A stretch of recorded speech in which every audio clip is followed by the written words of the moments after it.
Well, this case is a classic example. No other scheme has had any markings on them. Now, what you're seeing is a live picture from Sachs. Can you read me? Oh, no, brother. No false pride between you. Eh bien, cette affaire est un exemple classique. Aucun autre escroc n'a eu la moindre marge sur lui. Ce que vous voyez maintenant, c'est une image en direct de Sachs. Tu me comprends? Oh non, mon frère. Pas de fausse fierté entre nous.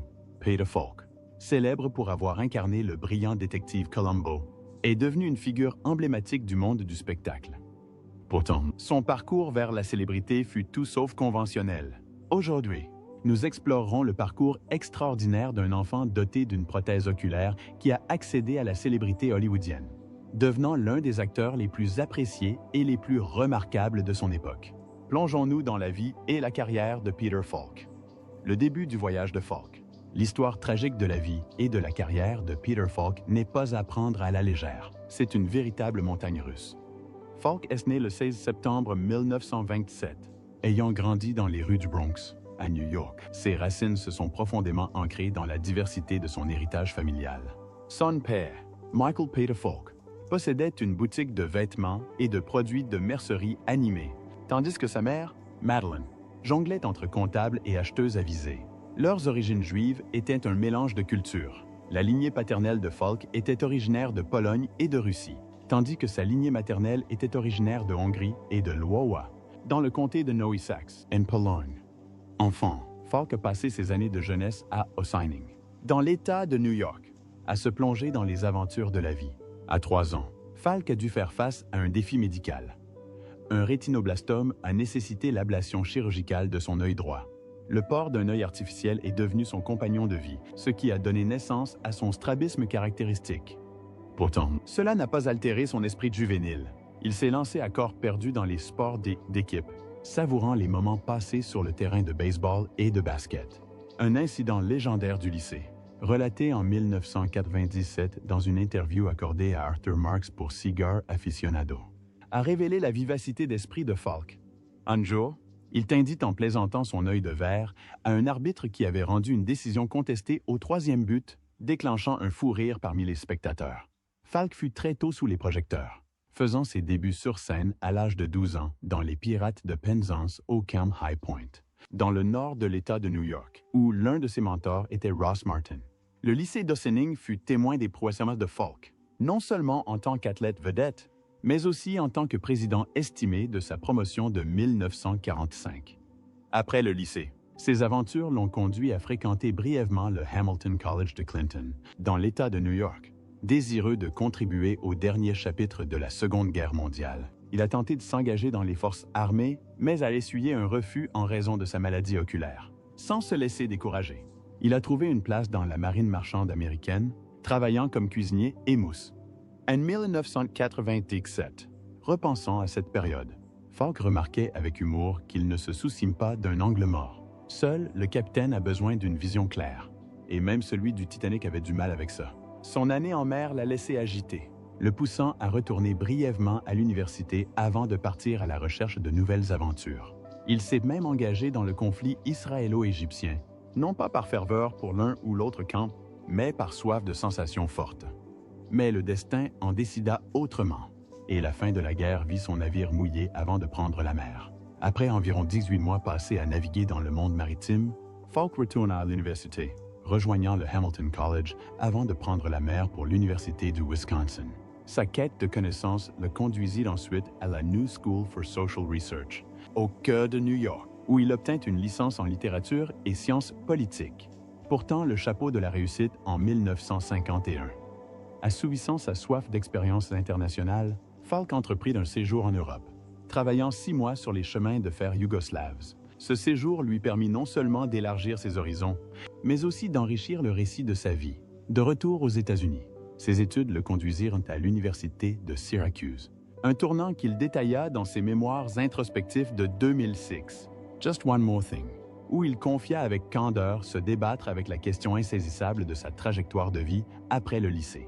déterminé à tracer sa voie malgré cette incertitude. Falk s'engagea dans le monde universitaire, obtenant un master en administration publique de la prestigieuse Maxwell School de l'Université de Syracuse en 1953. Français, malgré l'objectif du programme de préparer les futurs fonctionnaires à des rôles fédéraux, Falk a exprimé avec franchise dans ses mémoires son manque d'inclination et d'affinité pour cette trajectoire de carrière particulière.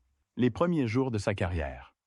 Dans les premiers chapitres de l'histoire de sa carrière, il s'est lancé dans une quête pour rejoindre la CIA, mais les portes se sont fermées en raison de son affiliation fortuite avec le Marine Cooks and Stewards Union pendant son mandat dans la marine marchande.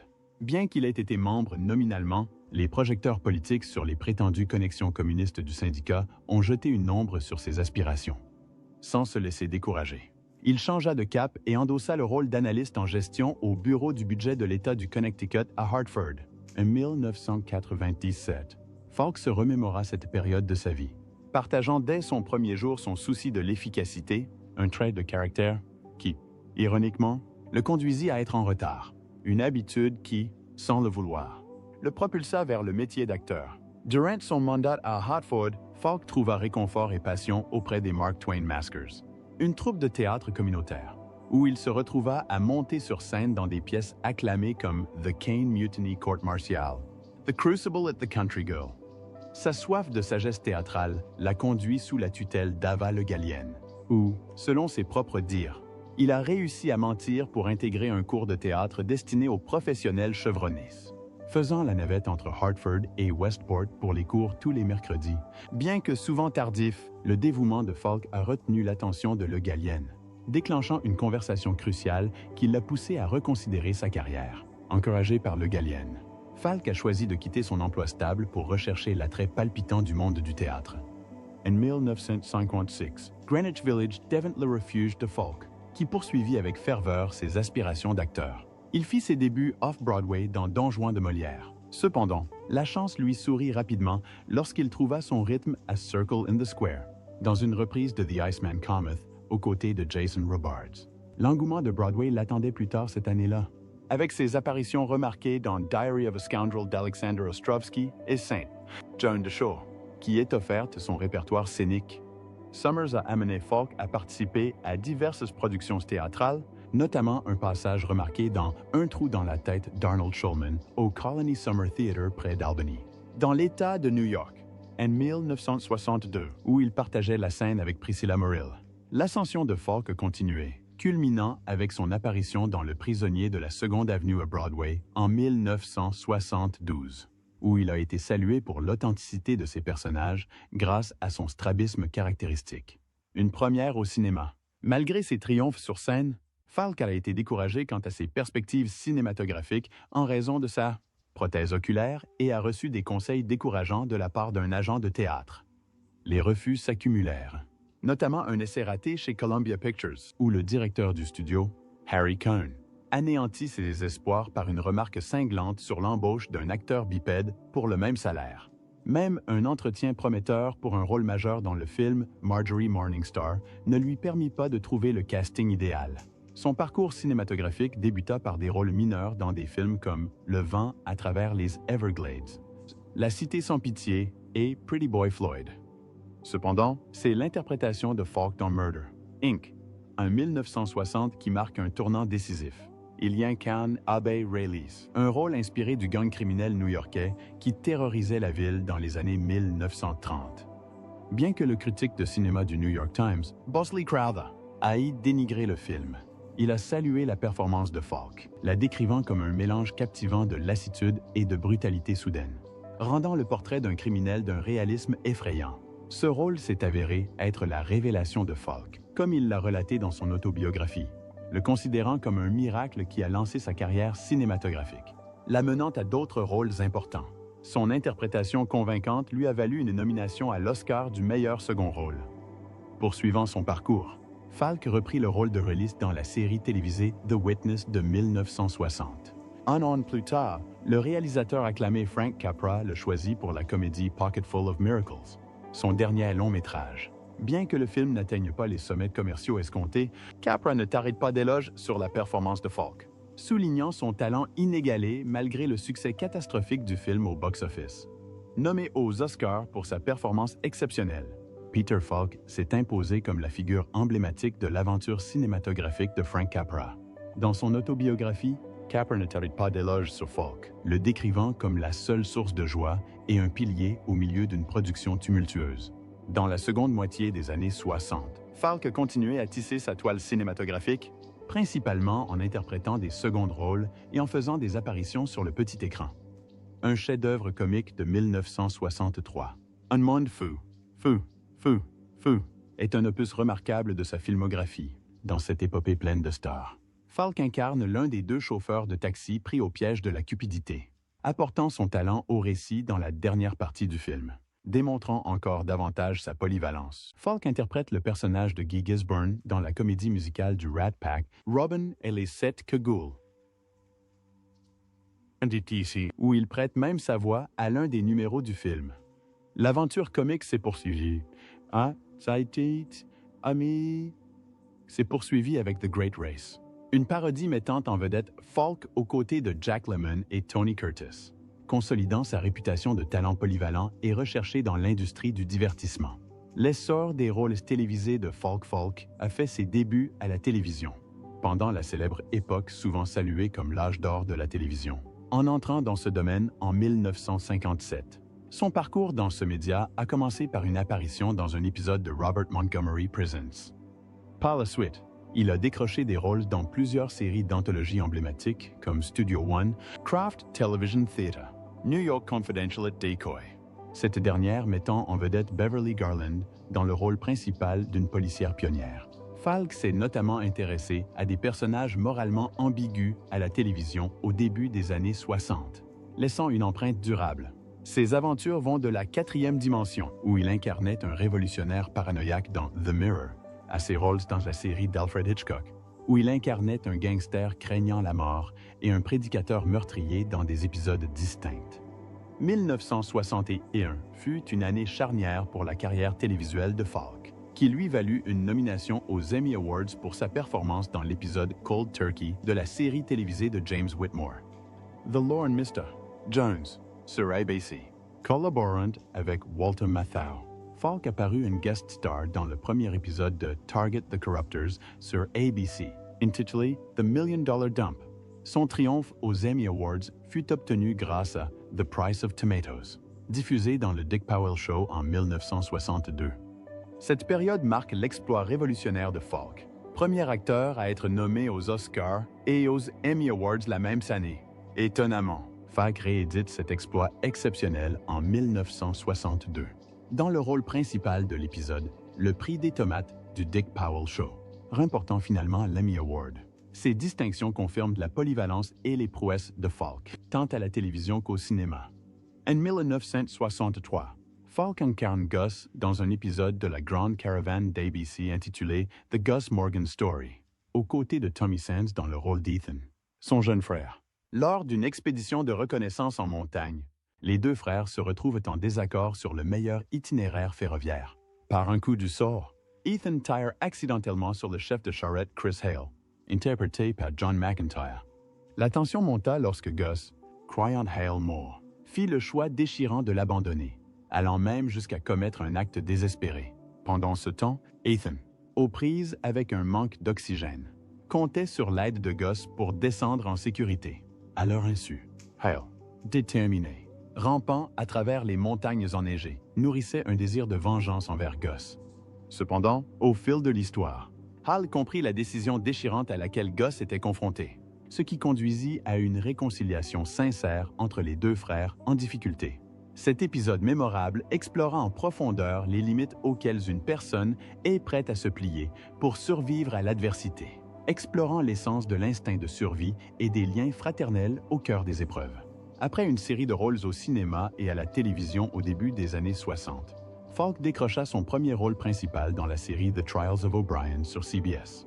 La série, diffusée de 1965 à 1966, mettait en vedette Falk dans le rôle d'un avocat parsemant ses dialogues de citations shakespeariennes, défendant habilement ses clients et élucidant des mystères au fil de ses 22 épisodes. D+, En 1966, Falk s'associa à Robert Goulet pour une version télévisée de Brigadoon, captivant le public par leur performance. En 1971, Pierre Cossette organisa la première cérémonie télévisée des Grammy Awards, bénéficiant de l'aide précieuse de Falk. Dans son autobiographie, Cossette attribue à Falk le sauvetage de la production. Il exprime avec tendresse son admiration pour Falk et sa profonde reconnaissance pour la façon dont il a sauvé le monde du showbiz, notamment grâce à sa percée spectaculaire dans Columbo. Tout au long des années 60 et 70, Falk s'est bâti un répertoire télévisuel remarquable, mais c'est son rôle de Columbo qui a véritablement consolidé son statut de détective télévisuel, débraillé préféré de tous. Ce personnage emblématique, connu pour son slogan « Just One More Thing », incarnait un lieutenant de police apparemment distrait mais astucieux sillonnant Los Angeles au volant d'une Peugeot 403. Tiré du film Meurtre sur ordonnance de 1968, Columbo est né de l'imagination de William Link et Richard Levinson, adoptant un style narratif unique, le roman policier inversé, dévoilant le coupable dès le départ et mettant en valeur le processus d'enquête méticuleux. En définissant Columbo, Falk a expliqué à l'historien du cinéma David Fontel que le personnage dégageait un authentique mystère, une qualité presque intangible qui l'entourait. Falk a dépeint Columbo comme un Sherlock Holmes atypique, dépourvu de coups contrairement à celui, plus long, de Holmes, et fumant 6 cigares par jour au lieu d'une pipe. Le critique de télévision Ben Falk, sans lien de parenté avec Peter, a salué la création par Falk d'un policier emblématique doté d'un talent inégalé pour démêler méticuleusement des enquêtes complexes. S'inspirant de l'inspecteur de police déterminé Porfir Petrovitch interprété par Dostoïevski dans Crime et Châtiment. En approfondissant l'analyse du personnage, Falk a trouvé des corrélations entre lui-même et Columbo, attribuant sa nature méticuleuse à ses origines juives du signe de la Vierge. Il plaisantait sur le fait d'être qualifié de perfectionniste, rappelant avec humour les remarques de Lou Wasserman, selon lesquelles il était peut-être un perfectionniste monumental. Falk s'est étonné de la portée mondiale de Columbo, racontant ses rencontres avec des enfants dans des villages africains reculés, reconnaissant avec enthousiasme qu'il était Columbo. Dans un épisode de Columbo intitulé Swan Song, le chanteur Johnny Cash s'est lancé dans le métier d'acteur, reconnaissant dans son autobiographie le soutien de Falk, admettant son manque initial de confiance pour interpréter un rôle dramatique et son aide précieuse tout au long du processus. En 1971, le premier épisode de la série Columbo fut réalisé par Steven Spielberg, alors âgé de 24 ans, marquant l'un de ses premiers engagements en tant que réalisateur. Revenant sur cet épisode, Falk raconta au biographe de Spielberg, Joseph McBride, la chance qu'ils avaient eue d'avoir le jeune Spielberg à la réalisation en 1971. Steven filmait Falk depuis l'autre côté de la rue avec un téléobjectif, ce qui n'était pas la norme à l'époque. Cela lui a donné une certaine aisance en tant qu'acteur, en plus d'être un artiste époustouflant. Cela lui a également montré qu'il n'était pas un réalisateur ordinaire. Le personnage de Columbo a connu des incarnations antérieures, interprété par Bert Fried dans un épisode télévisé solo en 1960 et par Thomas Mitchell à Broadway. Falk a d'abord incarné Columbo dans Prescription Murder, un téléfilm de 1968, et dans le pilote de la série de 1970. Ransom for a Dead Man. De 1971 à 1978, Columbo était un acteur régulier de NBC, sous l'égide de la chaîne de téléfilms policiers. Ces épisodes étaient diffusés comme des téléfilms, d'une durée de 90 à 120 minutes, avec des publicités. De retour sur ABC en 1989, la série prit la forme de téléfilms moins fréquents, mettant en vedette Falk, et resta diffusée jusqu'en 2003. Lui valant 4 Emmy Awards. La popularité de Columbo incite son co-créateur, William Link, à écrire une série de nouvelles réunies dans le recueil Columbo, dont la couverture comportait même un croquis de lui-même en Columbo, réalisé par Al Hirschfeld. Étonnamment, le lieutenant Columbo ne devait initialement pas inclure de Bassett nommé Dog dans la série, Falk jugeant cela trop artificiel. Mais lorsque Falk et Dog se sont rencontrés, Falk était convaincu que Dog était le compagnon idéal de Columbo. Dog a fait ses débuts à la télévision en 1972. Dans Études en noir, Peter Falk a apporté sa touche personnelle au style de Columbo en utilisant sa propre garde-robe pour le personnage, notamment ses chaussures montantes caractéristiques et cet imperméable usé, qui a fait ses débuts dans Meurtre sur ordonnance. Falk improvisait souvent les manies de Columbo pendant les scènes, comme fouiller dans ses poches à la recherche d'indices et y découvrir une liste de courses, emprunter un crayon ou se laisser distraire par un élément hors sujet lors de conversations cruciales. Cette approche spontanée visait à déstabiliser ses collègues acteurs, rendant plus authentique leurs réactions perplexes et impatientes face au comportement de Columbo. Selon Levinson, cette phrase emblématique, « One more thing », est apparue par hasard, lorsqu'ils ont dû allonger une scène sans la refaire. En 1973, l'épisode Any Old Port in a Storm introduit une mélodie officieuse pour Columbo, la chanson enfantine This Old Man. Falk, avouant son affection pour cette mélodie, l'intègre au personnage de Columbo, la fredonnant ou la sifflant souvent dans les films suivants. La mélodie se retrouve dans diverses compositions musicales tout au long de la série, apparaissant même au générique de début et de fin. Patrick Williams, compositeur de la série, a composé une version de la chanson intitulée Columbo. Des années avant sa disparition, Falk a exprimé son intérêt pour reprendre le rôle et a sélectionné un scénario pour ce qui aurait dû être Columbo Hear No Evil, rebaptisé plus tard Columbo's Last Case. Malheureusement, ABC a refusé le projet, ce qui a incité les producteurs à le proposer à des sociétés de production étrangères. Cependant, fin 2007, Falk tombe malade, ce qui interrompit tout projet de série. Son interprétation du lieutenant Columbo lui valut 4 Emmy Awards. Bien qu'il n'ait réalisé qu'un seul épisode, des rumeurs circulèrent selon lesquelles lui et John Cassavetes auraient participé à la réalisation d'Études en noir en 1972. Parmi les épisodes préférés de Falk dans Columbo, on trouve Any Old Port in a Storm, Forgotten Lady, Insaisissable et Identity Crisis. Ses revenus pour la série auraient grimpé en flèche, passant de 300 $ par épisode lors de la reprise de la série en 1976 à 600 $ lors de sa reprise en 1999. Murder by the Book a atteint la première place. Seize est au classement des 100 plus grands épisodes de tous les temps de TV Guide en 1997, tandis que le lieutenant Columbo a décroché la 7e place du classement des 50 plus grands personnages de télévision de tous les temps du magazine 2 ans plus tard. Dans ses dernières années de carrière, Peter Falk a entretenu une relation étroite avec John Cassavetes, réalisateur de films indépendants et non conformistes. Falk a joué dans des films de Cassavetes comme Husbands et Une femme sous influence, et a fait une brève apparition à la fin de la soirée d'ouverture. Leur complicité s'est étendue à des collaborations. Cassavetes a été invité à jouer dans un épisode de Columbo et Falk a partagé l'affiche avec lui dans le film Mikey et Nicky de 1976.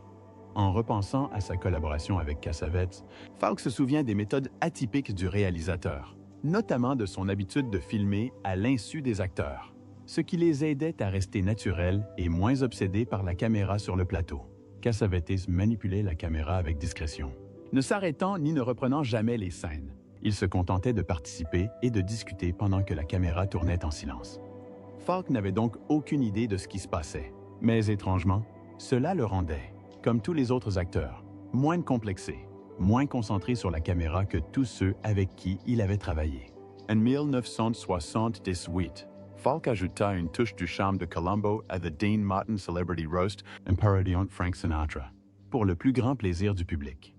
Le réalisateur William Friedkin a salué la polyvalence de Falk, sa capacité à passer sans effort de la comédie au drame et à susciter le rire ou les larmes. Falk a poursuivi ses aventures cinématographiques, incarnant notamment un ancien agent de la CIA à la santé mentale douteuse dans la comédie The In-Laws. Le réalisateur Arthur Hiller a révélé que le film était né du souhait de collaboration de Falk et d'Alan Arkin.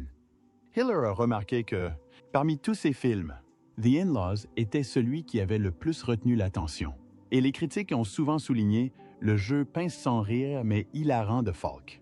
Le critique de cinéma Roger Ebert, comparant l'original et un remake ultérieur, a salué l'alchimie entre Falk et Arkin, louant le style pince sans rire de Falk et le soupçon d'Arkin d'être pris en flagrant délit.